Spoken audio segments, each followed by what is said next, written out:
ابو ہریرہ فرمانے لگے حضور نبی کریم نے ایک مرتبہ خواب دیکھا، خواب میں دیکھا حضور کے ہاتھوں میں سونے کے کنگن ہیں، سونے کے کنگن۔ حضور نے ان سونے کے کنگنوں میں پھونکا، پھونک مارنے سے اڑ گئے۔ حضور بیدار ہوئے، فرمایا خواب کی تعبیر یہ ہے کہ میری زندگی میں دو ایسے ملعون آئیں گے جو نبوت کا دعویٰ کریں گے۔ فرمایا انا خاتم النبیین لا نبی بعدی، میں آخری نبی ہوں، میرے بعد کوئی نبی نہیں ہے۔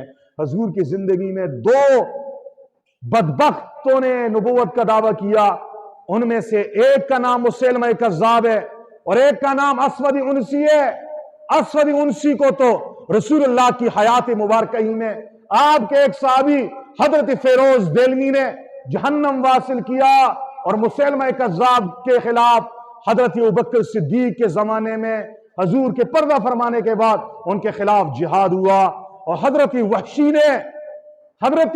نے مسیلمہ کذاب کو جہنم واصل کیا۔